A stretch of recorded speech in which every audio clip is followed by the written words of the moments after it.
Hello and welcome to the Fellowship Phase, an Adventures in Middle-earth podcast.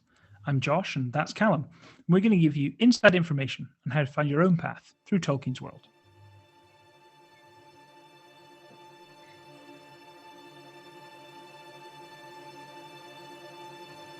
There are almost always dwarves on the road from the Misty Mountains to Erebor. Most of them are coming to, or returning to, their ancestral halls in Ered Luin, the Blue Mountains, which lie at the western reaches of Eriador. The Blue Mountains are as old as Middle-earth itself, and it was here that the dwarves of Ered Luin delved the great mountain cities of Nogrod and Belagost in the First Age. The works of these halls were legendary, but their power was ended when their mansions were drowned in the breaking of Beleriand at the end of the First Age. Now, in the twilight of the Third Age, the dwarves of Ered Luin are loyal subjects of the king of Durin's folk. Some of these dwarfs wander the lands, searching for the lost ruins of their forefathers and the forgotten treasures they hold. Others dwell still in the Blue Mountains, while some have now returned to Erebor. But all remember the stories of Nogrod and Belagost, and the pride of their people before the fall.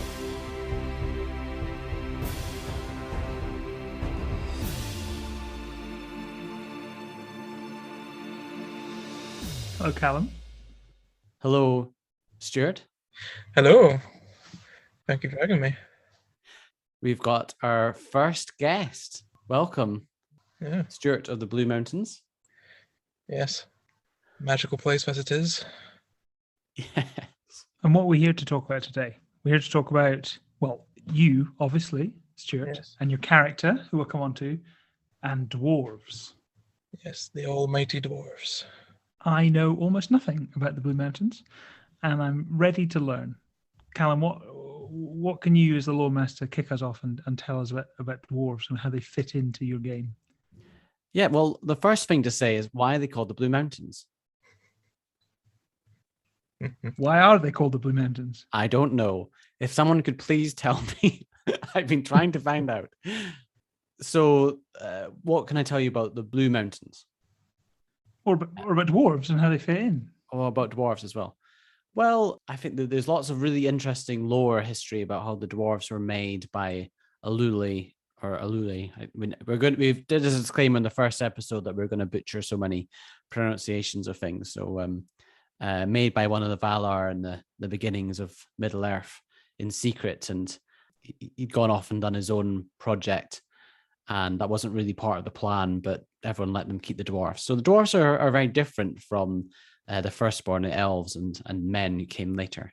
They're their own kettle of fish, and the world is much the richer for having them in it. They're really evocative.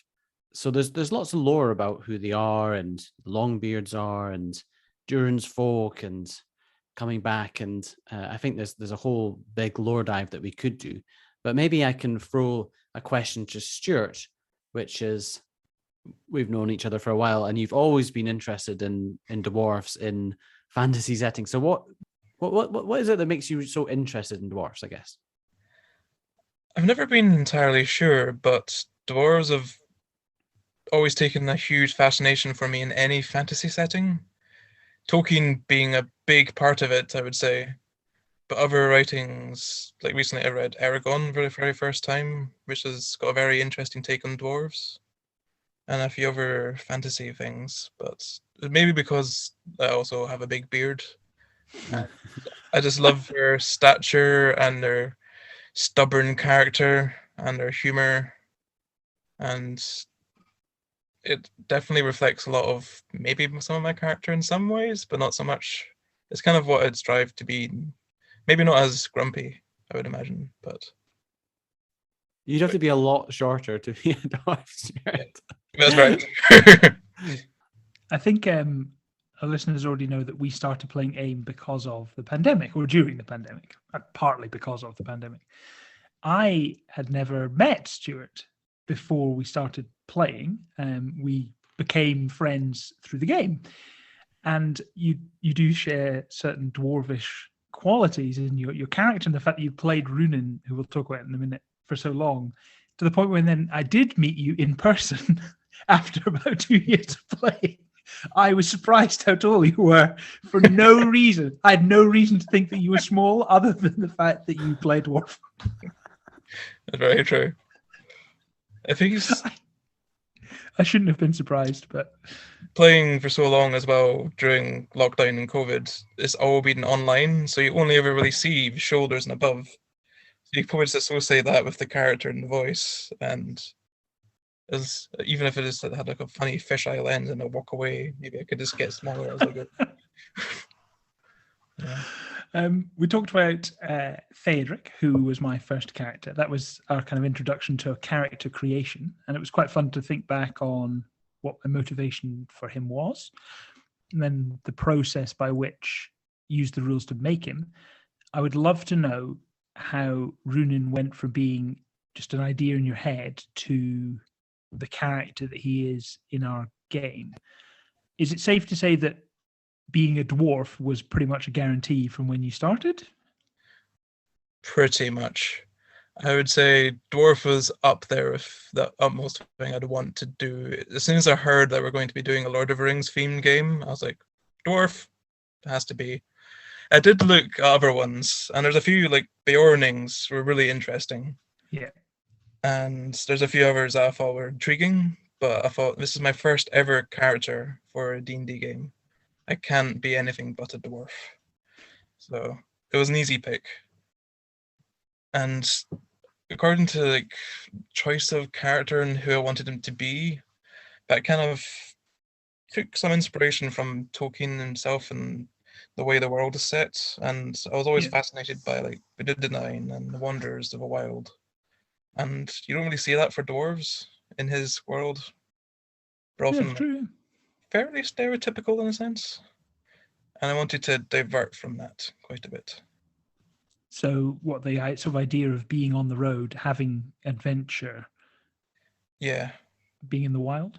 Yeah, pretty much. Which made it more different and interesting for me. And we'll maybe pick up on it later, but what other things made me decide how that fitted into his character with the background that I chose that heavily influenced that choice and that decision.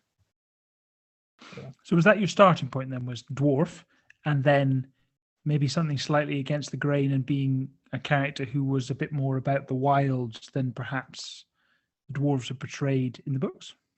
Pretty much, because I'm definitely not a huge Tolkien lore nerd, but I know quite a bit, and I know there's lots of things that there's unknowns about dwarves, like especially some of the people that went to the east and dwelt in that area in the land. I can't remember what they're called now, but I was fixing, especially in the lower books, there's only a few that we know of.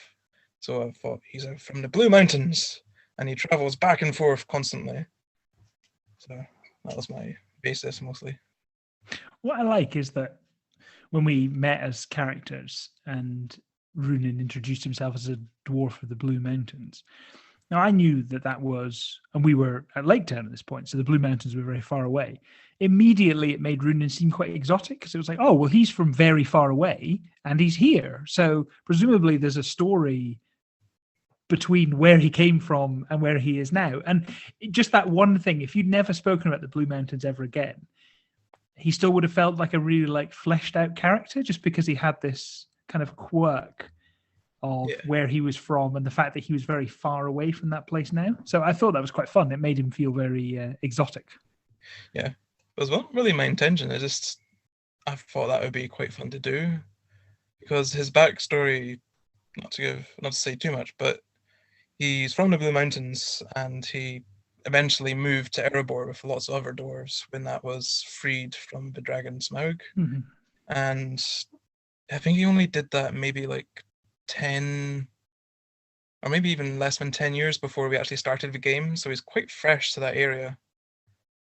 So even for him, this is all new and different.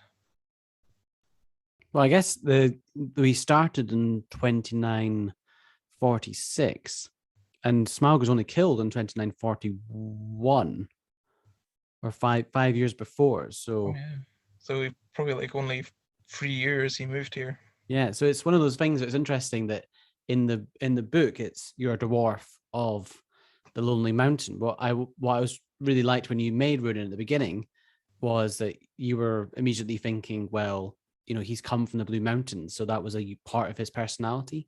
And maybe there's a story bit in there about, there's all these dwarfs, and some of them are, descendants of people that used to live in Erebor and have wandered. And there's this whole thing about Thorin and his people, and they live in Dunland for a while, and they live in the Blue Mountains for a while, and they're all over the place. And then there's other dwarfs that have come from the Iron Hills, and they've always been there, and other dwarfs that presumably have come from elsewhere.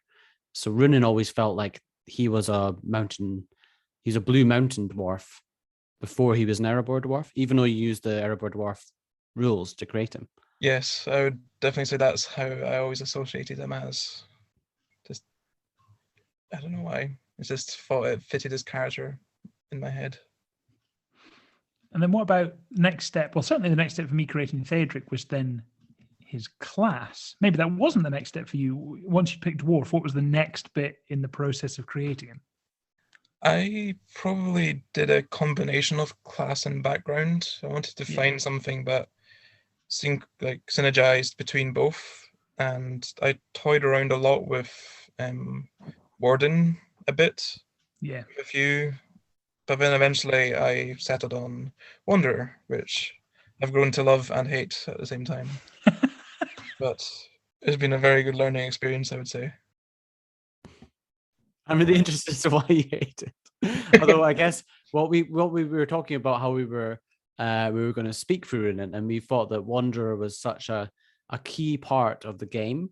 It's as opposed to Ranger in 5th edition of D&D. The Wanderer really is the star of the journey. So we're going to split that off and talk about that at the next episode and do a deep dive into the Wanderer class rules. So maybe we can. That's a spoiler for next episode. Is why is there a love-hate relationship there? Sure. I'm excited to talk about this already. What about background then? So Wanderer, Ranger type, wild person is your class. What about the background? What did you go for? For the background, I went for the Reluctant Wanderer, which I thought is the closest thing I could find for what made sense for Runin. And there was a few others that I saw that were interesting, like the Lone Wanderer could have worked. I always thought the Reluctant One adventure fits quite nicely. It's meant for hobbits from description in the book.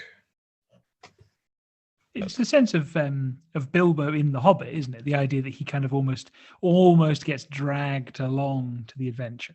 Yeah, pretty much. And then finds his feet once he's going. But for Runin, his reluctancy for adventure stems from a much darker kind of background and recent loss for his part, where for his backstory, he, in traveling from the Blue Mountains to Erebor, he traveled with his family and some extended relatives, and on the way was waylaid by any remaining factions of orcs or goblins on that northern pass. Mm-hmm.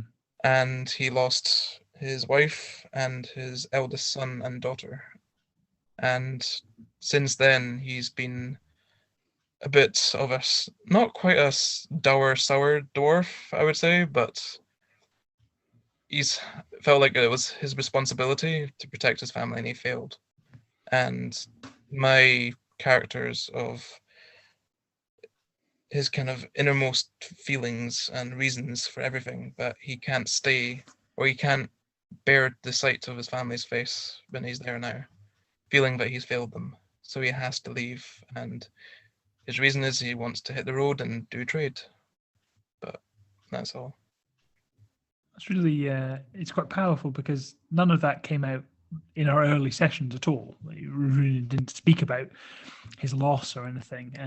Actually, all the characters were kind of guarded at first about who they were.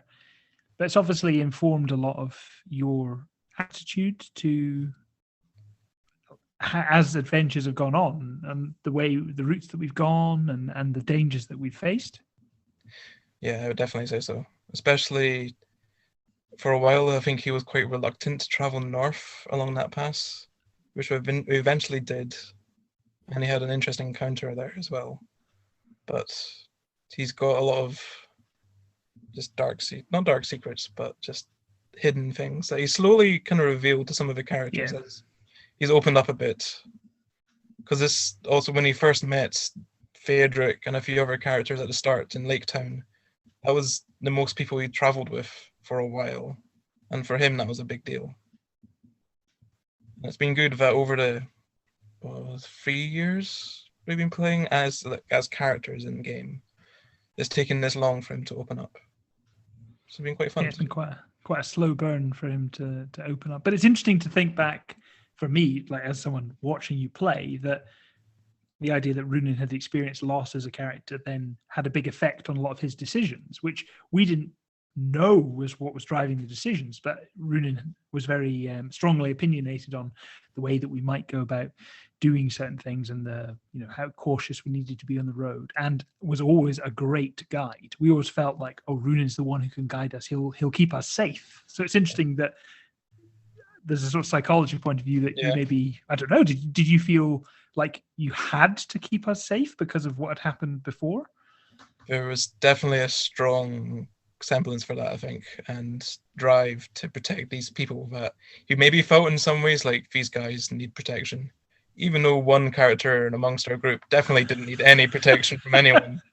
But he felt, especially he's the one that knew the wilds and knew the roads. Yeah. So he was like, I can help these people to just get from point A to B when necessary. Yeah. So then that's class, culture, and background.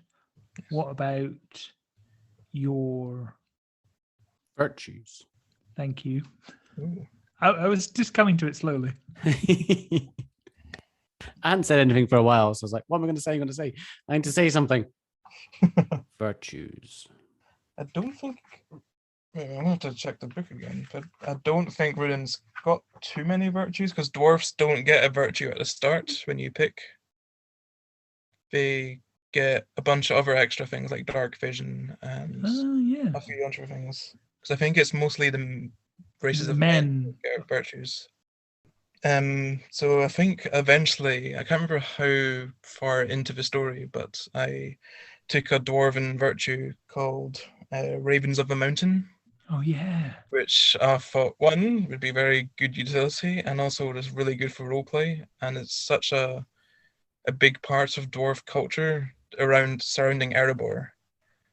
And Runin wasn't the only one in our party to take that virtue at the same time, which is quite fun.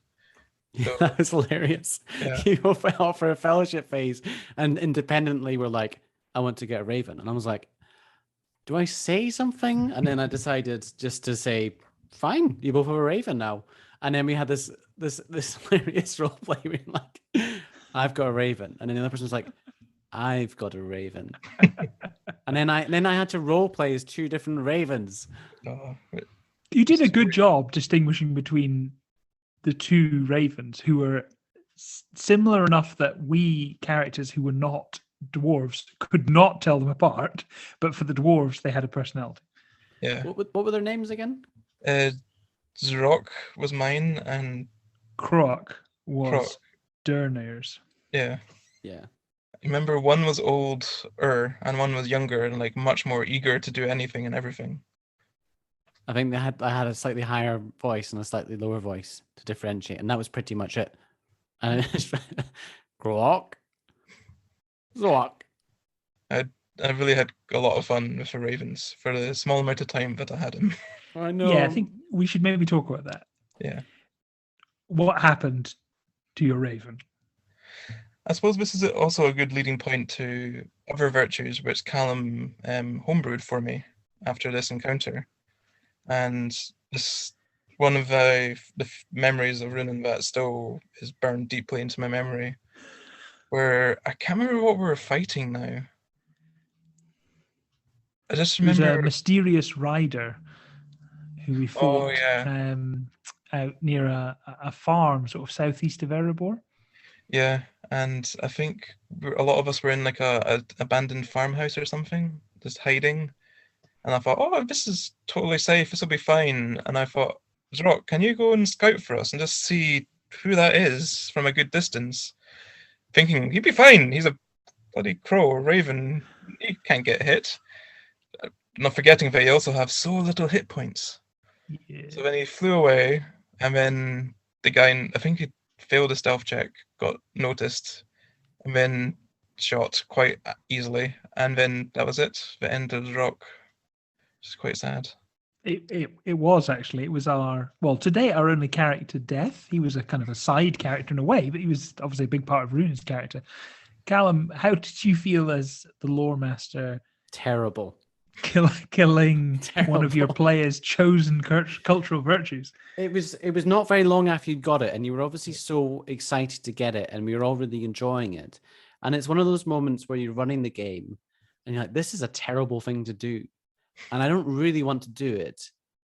But this is what I think that NPC would do. You know, Yeah. ravens are known to often be in league with dwarves, and they're known to scout. So it wouldn't be metagamey of the NPC to attack that, and it was a very lucky shot.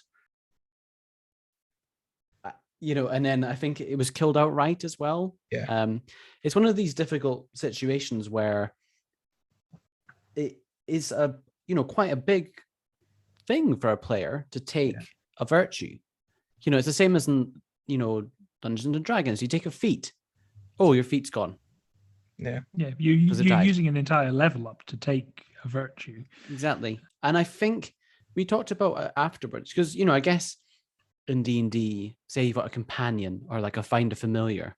So the other day we were playing a very silly D&D game that one of our friends was running, and I have a warlock character who's got a familiar, and I basically just did something really stupid and it died. I was like, well, I don't really care. I'll just cast it again tomorrow. No big deal. Whereas this is, there was a relationship there, and I think we did discuss like you could maybe go and get another raven. Yeah, I think we discussed that we could get another one, or in like dire need, one could arrive or be sent if we were close enough, maybe to Erebor. And for Runin's kind of viewpoint, he thought he'd again failed to protect the raven, Zrock. So he was like, I can't bring myself to have another friend like that anytime soon. So it was quite a big part for Runin's kind of character creation from there as well. And he kept some raven feathers that are still on one of his axes or on his armor, I think. And just in terms of mechanically what that virtue does, so it has some nice discussion about what the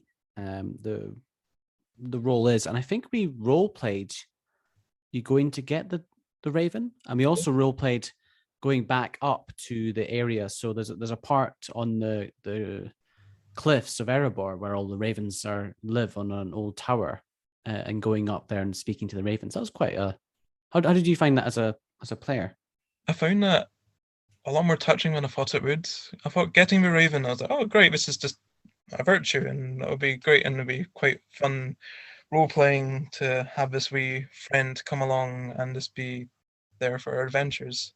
And then when I lost him, it was a lot harder than I thought it was going to be. I was like, oh, my bird.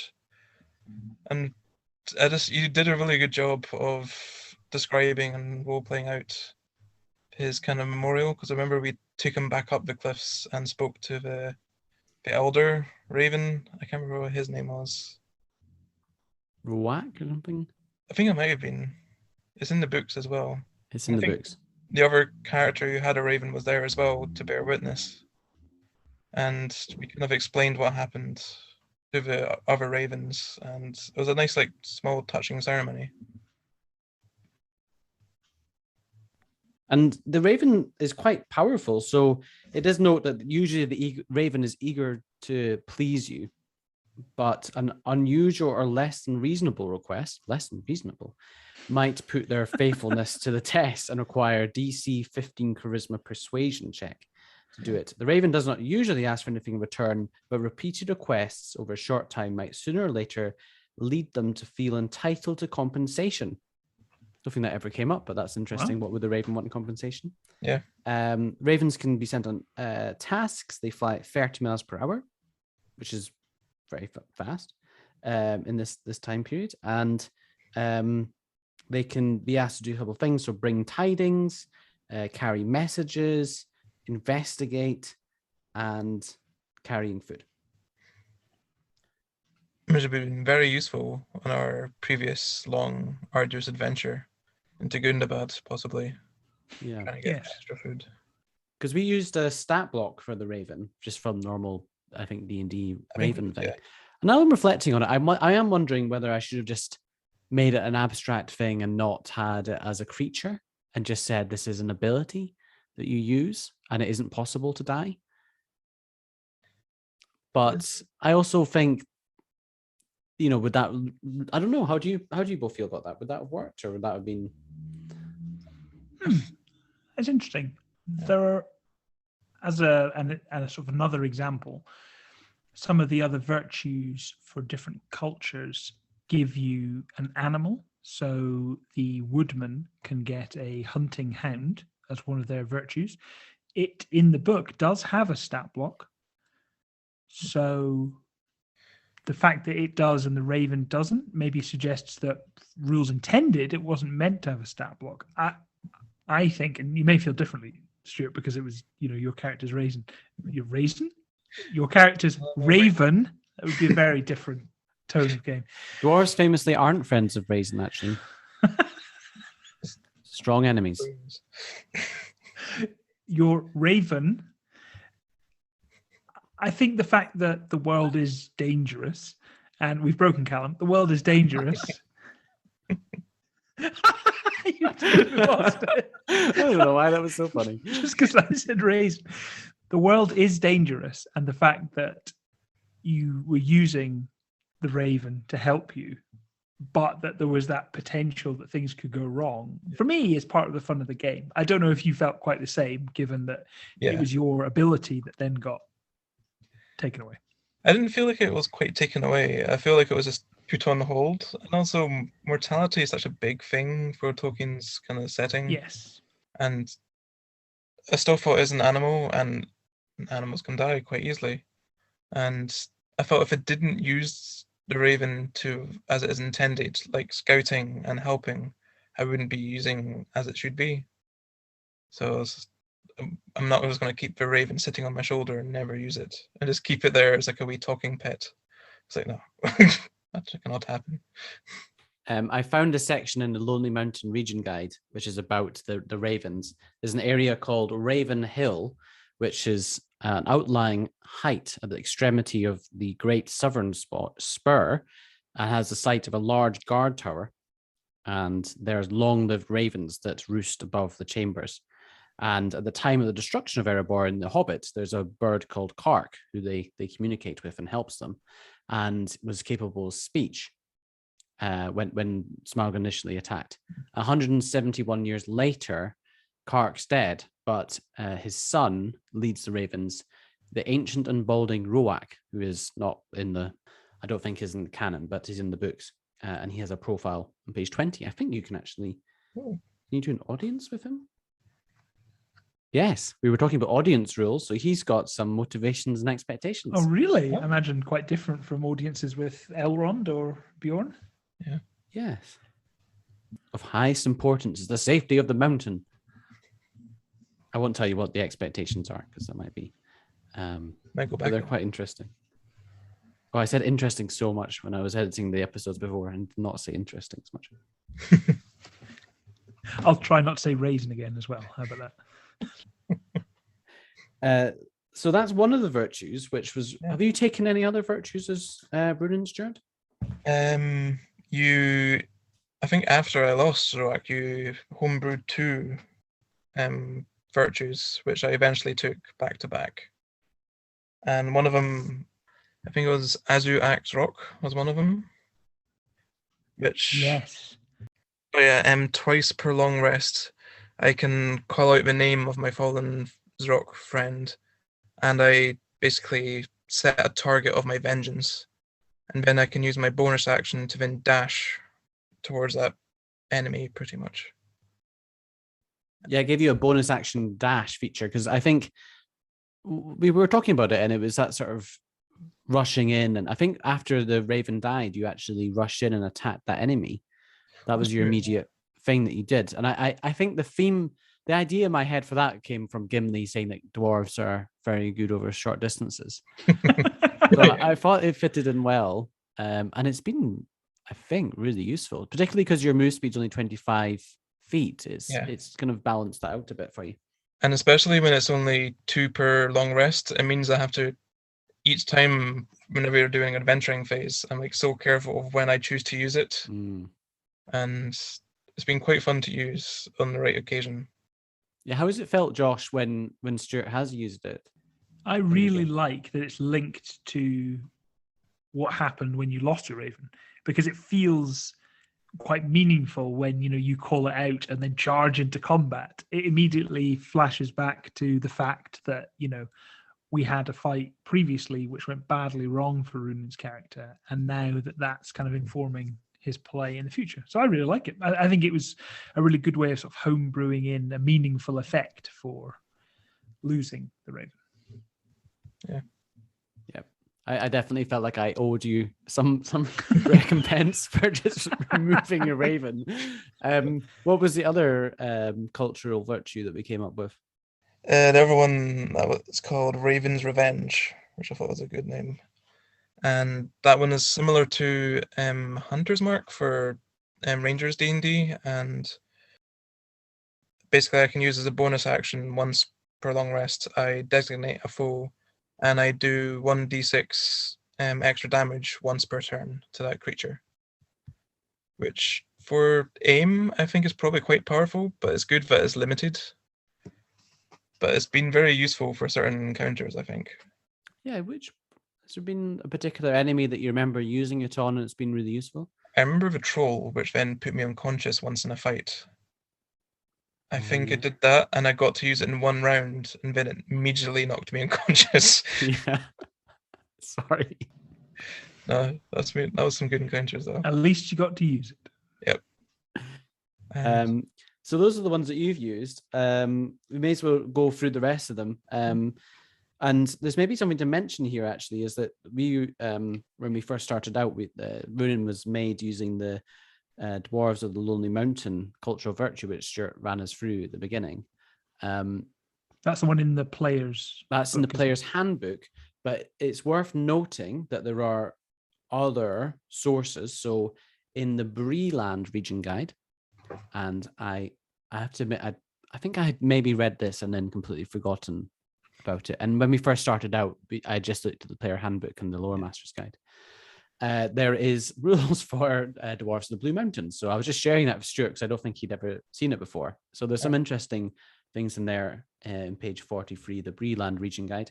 And also in the Lonely Mountain region guide, at the end, there are rules for dwarfs of the Grey Mountains, which are the ones to the north of Mirkwood, which are largely abandoned, and dwarves of the Iron Hills, which exist in somewhere else, but they're a bit more expanded. Handbook, but it's maybe been expanded on. Yeah, they've been expanded on, so they give some extra cultural virtues, and maybe we can go through the cultural virtue. Did you consider any other cultural virtues, Stuart? Well, I've just taken in our last game. After our fellowship phase, I took the last one of the dwarves virtues called Stiff Neck of the Dwarves, which is going to be quite fun. And it's really interesting. It's mostly I waited to take this one because it relies heavily on your shadow points and where they lie in relation to this feature, at least, because your wisdom score is basically, your wisdom score and your shadow points, they have to be overlapping to a certain degree. And because I'm a wanderer, my wisdom score is quite high. So I've waited until my shadow points are high enough, and then that will give me +1 to all my ability checks apart from charisma based, which should be a boon for future games. I think it's really interesting that the idea that, I mean, so much of the game is about the idea of the shadow and things being corrupted. And like so much of the Hobbit and particularly Lord of the Rings is the idea of the Shire being this kind of idyllic, perfect place and people protecting it from being corrupted, but that dwarves kind of tread a line where they're close enough to the shadow in this case that they can actually get a benefit. Yeah. But you as a player know that if you get too many shadow points from doing things that are not good in the game or being exposed to, Yes. corrupt things, you could be tipped over into a bout of madness potentially. Which is one of them. I really like that feature in this game. And I like that I'm going to be riding that line now with Runin, of wanting to Yeah, that's fun. in that level. Otherwise, if I go mad, I will then lose all my points eventually and I have to start again. And then that virtue will be not working for a while.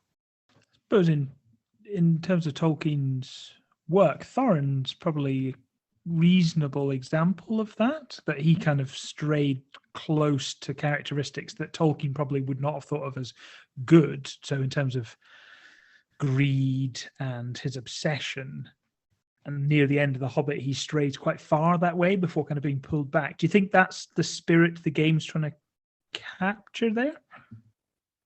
Probably, that's a good point, actually, yeah. Yeah, I was thinking there, it was giving me two things in my head to compare this to. One is the video games trope where you have like a morality mechanic. Yeah. And you get benefits one side or the other. So I'm thinking Virtue and Paragon. I'm trying to remember what games there is. There's quite a few video games where you have like a mechanic. If you do good things, then you get a bonus. If you do bad things, you get a bonus. And the other thing I'm thinking about is in the Alien game, in the Alien RPG, there's the stress mechanic, which the more stress you have, the more dice you can roll, but the worse things can go. It's not quite the same, but that idea of, terrible things can happen to your character, which can provide strength if you're resilient enough, but it might all go wrong. Yeah. It's a bit of gambling.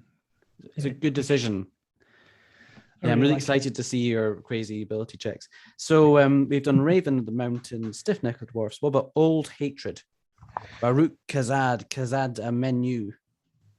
Bless you. I've always thought that this one is basically gives me you're fighting goblins of a kind using a melee weapon. Whenever you roll damage, I could re-roll weapons damage dice and use either total. It obviously story-wise and RP-wise, it would make sense for Runin. Just haven't taken it yet. It's pretty powerful. I guess it's quite a lot like Great Weapon Master in D&D, but it's for any weapon. And I guess the larger your damage dice is, the more powerful it comes. You just came by a Great Spear, so I guess that if you're using that more in the future, then it may actually become something that's really useful. Durin's Way. That was the beginning of the War of Dwarfs and the Orcs, which is long and deadly and fought for the most part in deep places beneath the earth. You have been taught to defend yourself while fighting under the surface of the earth. You know how to exploit corners, darkness, and other natural obstacles to your advantage. When fighting underground, you gain +1 to your armor class and dexterity saving throws. Yeah, that one would be really, especially one of the other one-shot games that we did with lots of dwarves. That would have been quite useful when we're all underground. Yes, that actually, I don't know, did anybody take that? I can't remember. Josh wasn't in that game. You were away or something. I missed out on that game, and still talk of it very fondly. It was very silly in a Tolkien sort of way. It was called Deep Delvers, and the idea was it was a group of dwarfs were tasked by, I can't remember who it was now, one of Thorin's company, to go down into the deepest parts of Erebor and explore, because there have been some thoughts that the parts have been sealed off, and down there you encountered lots of things, and eventually sort of nameless terror of an age-long past, and had to flee for your lives. And Stuart, what happened to your character? Basically, I tried to stand my ground a bit and then realized my folly of that mistake. Tried to run, but then I'd found new heavy armor, which made me really slow, and there was not large, but like a bit of a ravine gap that I had to jump. And in character, I was like, nah, I can't make that with his armor, so I quickly threw it off. and was confident in my abilities because I had high strength to just leap the gap. And then I think I rolled like a 3, and then just fell to my death. It was such a like frantic and messy one shot in some ways, in terms of like all these very strange dwarf characters that people would come up with. And it was interesting for me running a one shot where it was all one culture and the chaos that ensued because of that. It was very fun. I think I've got lots of ideas for other one shots to do, but this would have been a really good virtue for that. But I think for Runin, I probably will never take it, because since he's a wanderer of the wild, even as a dwarf, he maybe spends some time underground, but he's used to being on the road and being outside. And then we've got broken spells. Were you ever tempted by these ones? Yeah, each time when I have a choice or have a chance to pick a virtue, I'm often looking at them and I deliberate which one I would like. Because there's 3 different ones. There's spells of opening and shutting, which has to do about magically locking or magically sealing locks and doors. And then there's spells of prohibition and exclusion, and that to do with runes and protect, like, concealment, from what I can see. And then spells of secrecy, which is the one that's often, just because that's especially for the Hobbit when they are hiding all the treasure from in the cave troll horde. So I was like, that just sounds very dwarf to me. And this allows you to hide objects from anyone quite well, and they have to make a DC 30 intelligence investigation check to find it. And if you're a dwarf, it's a DC 15 check, which sounds quite fun. So that's one I might take later down the road. Yeah, we have roleplayed a bit where you had hidden some treasure somewhere on one of your known lands. Oh yeah. There was a section where you found that. And I guess it's worth touching on the magic here, because there is quite a lot of magic in The Hobbit. Much more in The Hobbit than there is in Lord of the Rings. I guess because it's an earlier work. And it's more of a children's book. But there's quite a lot of mention of magic and dwarves having magic. So it feels very much to fit in place. Yeah. And especially in this age where dwarven magic has been talked about in the past, and that is now kind of mostly forgotten. And it's nice that it still is around in some of these virtues. And I've always been kind of waiting to find the right opportunity that would make sense for Runin to learn it, because he doesn't know it just now. And I maybe should have taken one when we were spending time in Erebor. But I think... Well, I've got ideas. So if you do want to learn it, then I can think of a couple of NPCs that you know that could teach you. So just say the word. I'd be in for that. Melon. A couple of other cultural virtues to touch on, which we won't go into too much depth, but in the Breland Legion guide for the Blue Mountain dwarfs, you can take deep songs, which gives you some advantage when you take heal corruption during a fellowship phase. And that's to do with having songs that you sing when we're traveling. You can also take Harp of the Halls. And in addition, in the Lonely Mountain Region guide, which I'm flicking open noisily here. I like the sound effect. It was good. Thanks. You can have a cultural virtue for a dwarf of the Iron Hill, sworn allegiance. You do not give your trust to others easily, but when it happens, a bond that is formed is so strong that you treat your friends as kinsmen, which is thematic for like Dane coming to the aid, and later on in the War of the Ring, there's the stuff about the dwarfs of Erebor and the Dale people of Dale fighting side by side. And basically, it gives you inspiration. The first time you complete a long rest during an adventuring phase, you gain inspiration as long as your companions are not paralyzed, petrified, poisoned, miserable, stunned, or unconscious. And if at least half your company are dwarves, you get inspiration in each manner after each rest. So that's a nice little bonus. Nice. And the Grey Mountains have one dark for dark business, which gives you advantage in perception checks at night, essentially. If you're to reflect the fact that the Grey Mountain dwarfs are often in little holes and hiding from the enemy and in dark places. That's all the cultural virtues. It's worth actually mentioning, and I don't think we've mentioned this before when we were doing Phaedric, that there are virtues that you can take which aren't cultural. So there's open virtues. Yeah, applicable Which- to any of the Yeah. any of the cultures. They're more generic on the page, but I think leave a lot of room for interpretation for players to apply them. Do you have them open in front of you? Yeah, so one which we can touch on in a second is cultural heirloom. So there's different heirlooms that each culture gets, and you can take one of those.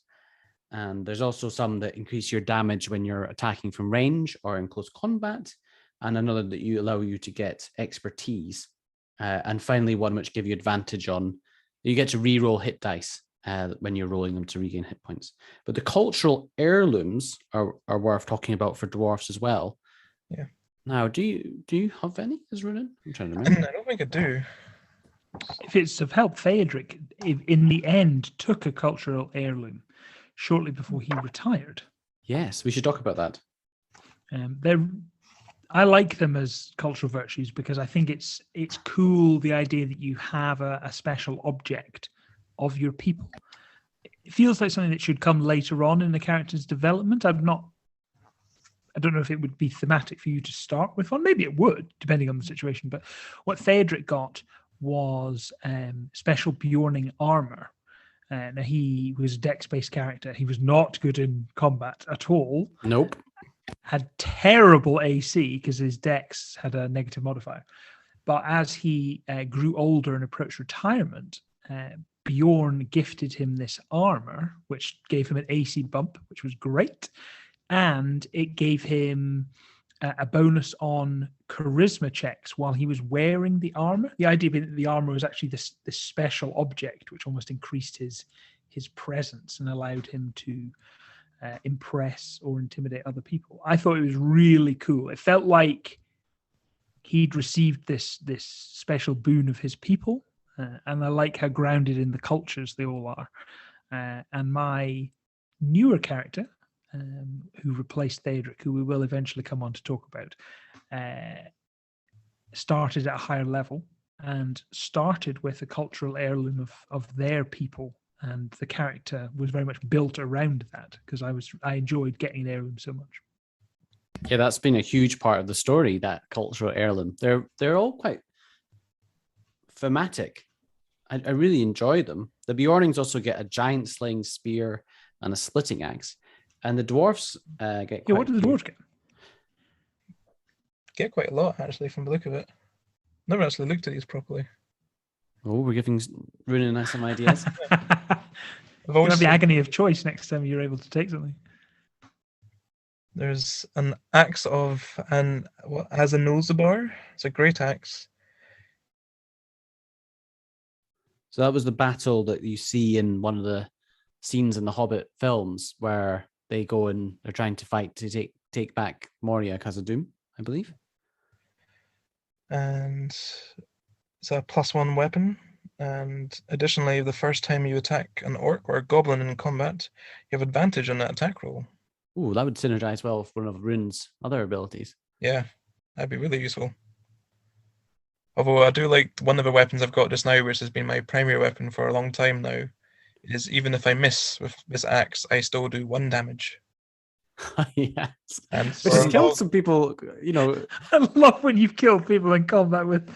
So I miss 1 hit point. It's been so much fun to use. That's great fun. And then the second one is Dwarf Rot Hauberk. Yeah. Which is a corset of mail. So you get extra AC and you're immune to the bonus damage of critical hits. So that's really powerful. It's some of the best armor in the game. And then finally, there's a Helm of Awe, and they've got a picture of it. A terrifying helm, which gives you advantage in charisma intimidation ability checks against orcs and goblins. And you can also use an ability to try and frighten some enemies. Here's a question powerful. for you, Lore Master. These virtues are really rooted in Tolkien's work and the cultures. As a player, you're allowed to just take them at certain level ups. Would you allow a player to just take one of these heirlooms and just say, this is my level up, I'm taking this? Or would that need to be a conversation with you as a lore master to figure out narratively how that would work? Yeah, usually. Well, how have you found it? You've both taken various things. How has it worked? I think I know how I would like it to have worked, but has it? Well, with Theodric, I think I said to you that I wanted better armor.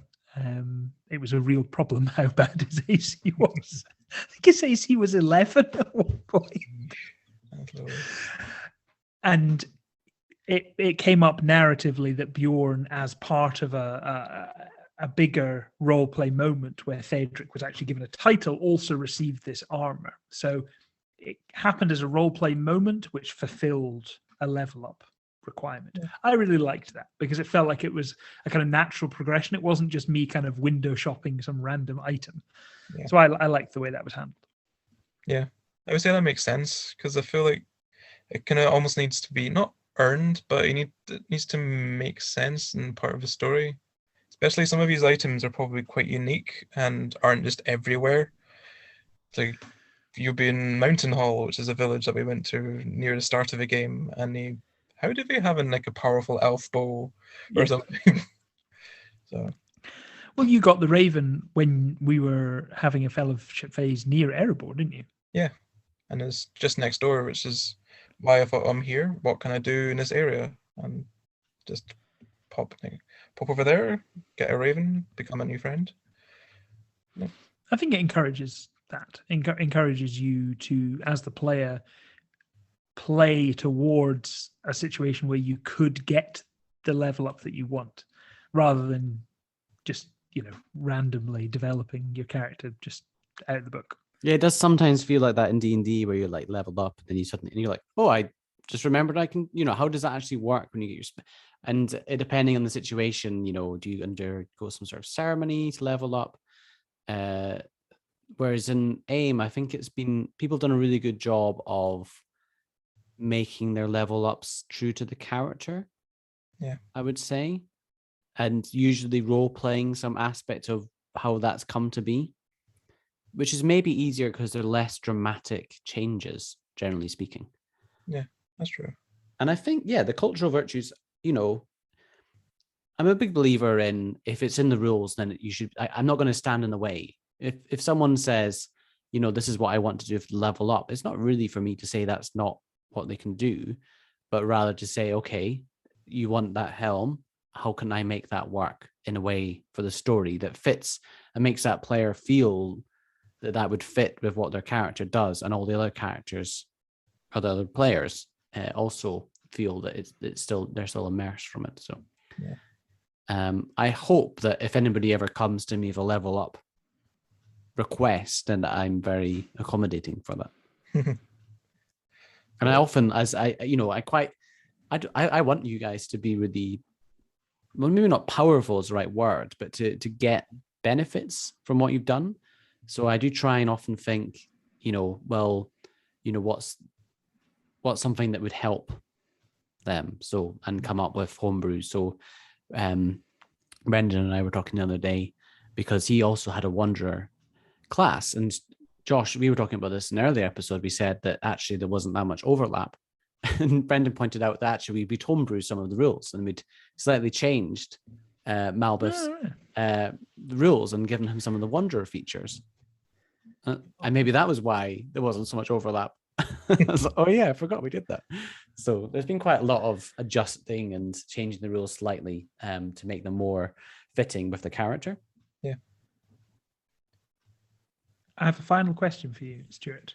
Yeah. You mentioned at the beginning, right? At the beginning we was talking that Runin was pretty much the first D&D character. You had done the mechanics of turning from an idea into an actual character.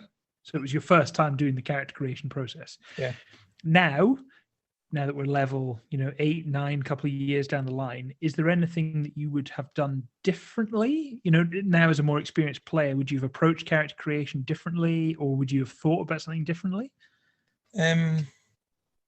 I'd probably say don't feel that you have to stick to something from the start. Like, feel free to adjust it if you want to. And also, one thing I've definitely learned is write your backstory down so you don't forget it. which I've done a couple of times now, and lost it or just not written it down, and later tried to remember over like weekends and weeks. Oh, yeah, I've got a great idea for this, or I've got this fleshed out. Weeks later, I'm like, what did I think again?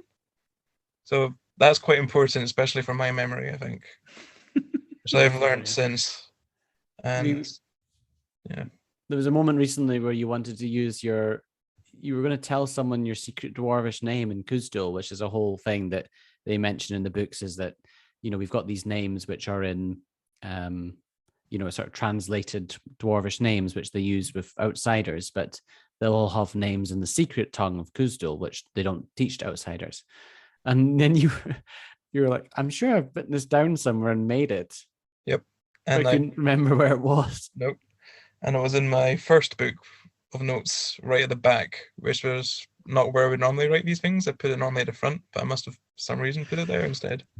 It's funny how much writing these things down somehow makes it real, because obviously it's all make-believe. And if you hadn't already had a name, you would have been very comfortable just improvising a name. That would have been fine. But as soon as you wrote it down somewhere and someone says, what's your name? You think, well, he has a name. I can't just make one up. Like, I have written it down on paper somewhere. It's a real thing. Yep. It's all just make-believe, really. Yeah. That's one of the things that does make this running this game a bit more difficult, is that I've got all these great books and resources, but sometimes it does mean that when people ask a question, I'm like, well, better look this up, because I have to be consistent to the story. And Stuart is probably our best note taker in the group. I think there's a competition between you and James. Yeah. Probably. But you're the person that we come back to if we've got questions about what happened. Yep. Sometimes to the detriment. There was a thing recently where there was this artifact that you're wanting to show to Elrond. And then go back to the notes and it's like, no, we gave that to someone else. Like we gave that away. Yeah. There was a brief moment where we all kind of thought to ourselves, can't remember. We've probably still got it. It would be good if we still had it. And we looked at the notes. No, we gave that away. Yeah. It's one of the things that was in the back of my mind. Is like, I'm sure we don't have it, and I was like, go back and see. Just spoil it for everyone else. Yeah. Maybe to finish off, we've talked about a couple of Runin moments. What are your favorite Runin moments from across how many episodes now? 66. I think sessions. 68 now. I think. Oh, wow. 68. Yeah. Absolutely. So I've got a few. One of them was definitely losing Zrock for Raven. That is still one of the biggest ones for Runin. But another one is quite early on when I killed that warg by cutting off its tail. Oh, yeah. And for a long time that has became an ornament. And it's just such a stupid way to kill a warg. Yeah, Carhu had done so much damage, and then you did like quite a small hit and just finished it off. It was somewhat like the moment at Helm's Deep where the Gimli sitting on the orc with his axe embedded in its head. Yeah. Legolas comes over and shoots it. Still twitching. And another one for recent memory is Runin's new friendship with an elf that we met in Mladris, Narfadir. And that, for Runin, he's met a few elves now, and only one other one he's felt like he can be friends with. But this one immediately he's took a kinship with as a fellow craftsman and friendly person for an elf towards the dwarf. Really kind of set him at ease, really. That has been quite a big part recently for him. And especially he was another character that was used in a one-shot or campaign. Yes. Yeah, he was a smith of Eregion, or Aragon, or I'm not sure how you pronounce it. I say Eregion. Had a close kinship with dwarfs, so it's really fun to find those stories in the lore and then bring them out in moments like that to make things differently, and that sort of theme of kinship across divides. Yeah, Runin's been I guess you've had your favorite moments, and maybe I can indulge and say maybe not so much moments, but just as a running the game, he's been such a dependable character in the campaign, who's there for everything, and the relationship, and really like the linchpin of the party in some ways. Yeah, he's always been there. He's stuck by everybody. He's a very reliable person, and his quest has never been at the forefront, but he's always been there to support people. And there was a whole part where we touched on stuff with your family and backstory, and that came out when we were in the Grey Mountain Narrows, and I think you accidentally stumbled into that place before, which was maybe a bit dramatic. That was quite a surprise to me as well. I was like, oh shit, yeah, this is the thing that I created in my backstory. Yeah, you mentioned that like so long ago, and I was like, when we were in that area, I was like, I'm going to put this in. Yeah. Which was, not a comfortable moment for Runin. How about you, Josh, as the other player character? Two, they're not sort of moments, they're sort of general feelings about Runin. One, I always think of Runin as the superhero of the party. And we'll touch on this with the Wanderer episode, because Runin's the Wanderer. His abilities in the wild have saved us so many times. So many times we have rolled better journey rolls, we've avoided danger, we've managed to sneak away, or we've found the tracks that we needed because Runin is good in the wild. It feels like the game is set in the wild, and of the party, Runin is the character who's good in the wild. So he's the person we need. So I was thinking of him as a bit of a superhero, and we just kind of follow him around. He's the Batman, and we're just all playing Robin, basically. Oh no, we have a Batman in the party. It's not really. We do actually have a Batman in the party, Malbeth, who's played by Brendan, who just comes and goes in the night as a bit of a superhero. But Runin is a superhero in his own way. The other is, I like that Runin, as a good dwarf should, smokes a pipe, and as multiple characters have had really good roleplay moments, kind of downtime, either by the fire or at a feast, smoking a pipe. And the game actually has a smoke ring mechanic, like a contest, which a few characters have done with Runin, and that's always been really nice. This reminded me of a great moment where you quite early on got a very fancy pipe that had been carved by woodmen, or they'd found from long ago, and it was quite a low key moment to get it. But then later on, I think you figured out that the engraving on it was of the Old Forest Road, which is like a really historic dwarven thing, and it had some it had enchanted properties. And you've been practicing trying to get the most difficult dragon, or was it the dragon? I think it's the most difficult thing to blow. And you did it one time. You were just sitting smoking on your own, and nobody was aware. You just did it. Yeah, that was hilarious. Yeah, because each other time I would attempt it, I would play that for the last. I think you get 3 attempts in the mechanics, and each time I just failed miserably and just coughed myself out of the competition. And then that one time I did it fine. I was like, God damn it! Feels it kind of sums Runin up, though, doesn't it? It's like quiet brilliance. Yeah. It's kind of Runin's calling card. And maybe one other final memory, which is a good and bad memory, where your new character Josh was going through a bad time, and in a recent encounter, very bad time.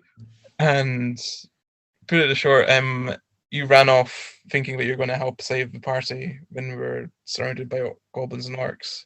And we tried to stop you and failed, and Runin was quite a distance enough away where he could not reach you with his 25 feet speed.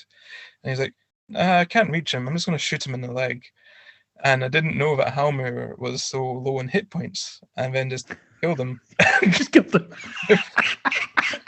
I was like, what have I done? I think you were out of healing. You almost died.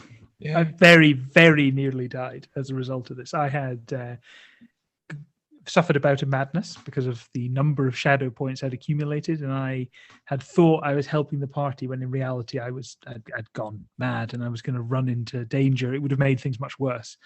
And Runin inadvertently killed me, although inadvertently knocked me unconscious. But Halmir did survive, but it was quite a dramatic moment. Oh man, that's a brilliant moment to leave off. So thanks very much, Stuart, for coming on and sharing your thoughts and telling us all about Runin. He's such a wonderful character, and that's this episode. And Stuart will be joining us for our next episode to talk about the Wanderer.